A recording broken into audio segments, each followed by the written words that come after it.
పోసాని కృష్ణమురళిపై కక్ష సాధించడం కోసమే ఆయనపై లేనిపోని కేసులు నమోదు చేస్తున్నారని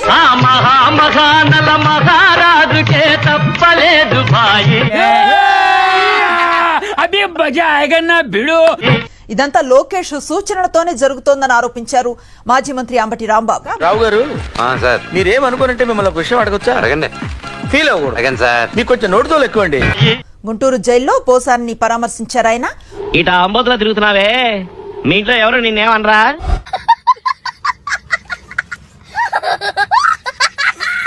పోసాని కలిసి ధైర్యం చెప్పామని తెలిపారు. పోసాని కృష్ణమురళి గారు నేను ప్రత్యేకంగా వెళ్లి వారిని కలిసి వారికి ధైర్యం చెప్పడం జరిగింది. చూస్తున్నా, అన్ని అబ్జర్వ్ చేస్తున్నా. కూటమి ప్రభుత్వ పాలనలో రెడ్ బుక్ రాజ్యాంగాన్ని పోలీసులు చాలా ఆర్గనైజ్డ్ గా అమలు చేస్తున్నారని విమర్శించారు అంబటి. అన్నయ్య, వాడే మీ నాయకుడా?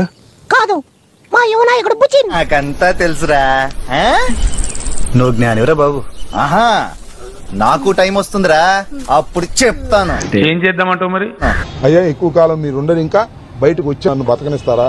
నన్ను చంపేస్తారేమోనన్నా? ఊహిస్తేనే భయంకరంగా ఉంది. నేను ఇలా బుక్ అయిపోతా కల్లో కూడా ఆడుకోలేదు.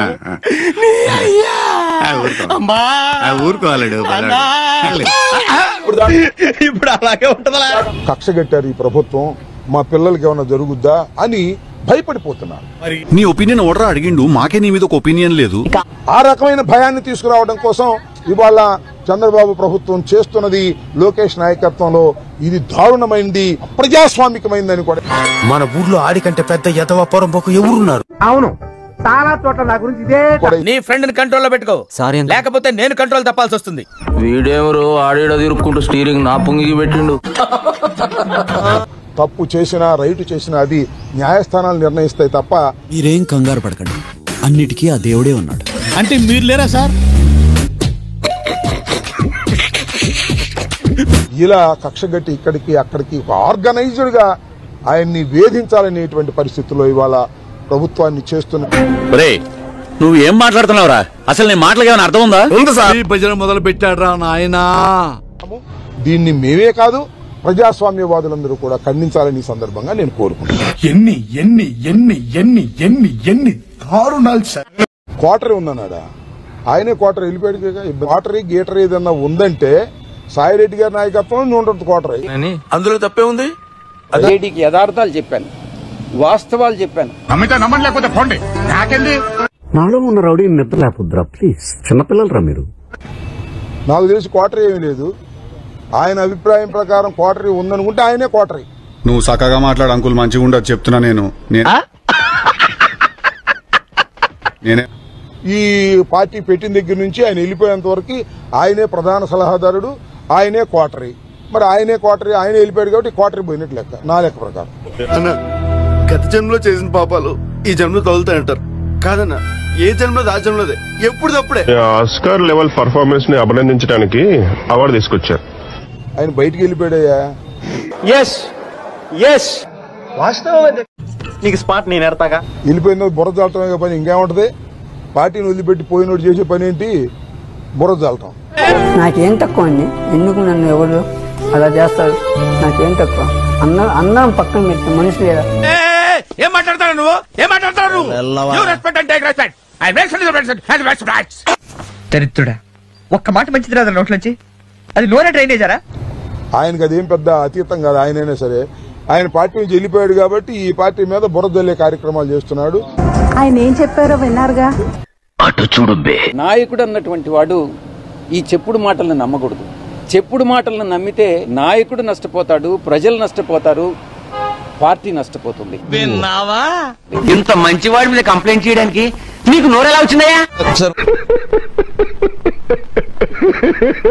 విజయసాయిరెడ్డి గారు వైఎస్ఆర్ కాంగ్రెస్ పార్టీలో ఒక నాయకుడిగా ఎదిగాడు. అయితే ఏందా ఇప్పుడు పోయి నోట్లో పెట్టమంటావా?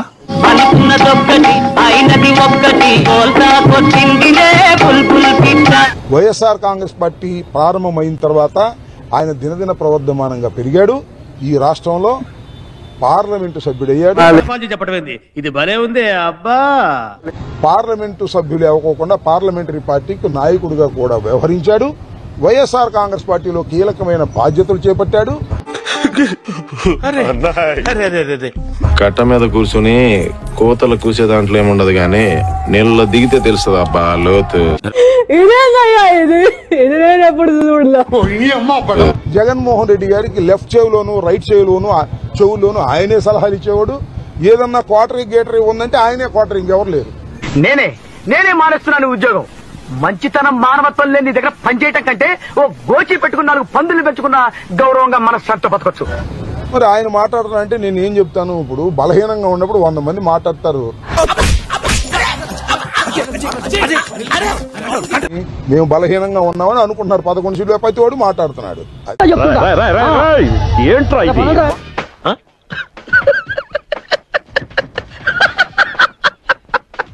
అది బలంగా ఉన్నప్పుడు మాట్లాడలేదే. సాయిరెడ్డి గారు ఈ పార్టీకి నుంచి బయటికి పోయాడు. బయటికి పోయిన తర్వాత ఇక పార్టీ మీద అవాకులు చవాకులు పేరడం ద్వారా ఇతర పార్టీలకు లాభం చేయాలి. పైకి ఆర్బాటమే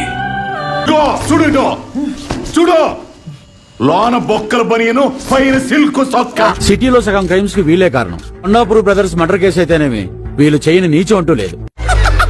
దుర్బుద్ధితో వ్యవహరిస్తున్నాడు. అది సీరియస్ గా పట్టించుకోమాకండి సాయిరెడ్డి గారి డైలాగ్ అని నేను చెప్పదలుచుకున్నాను.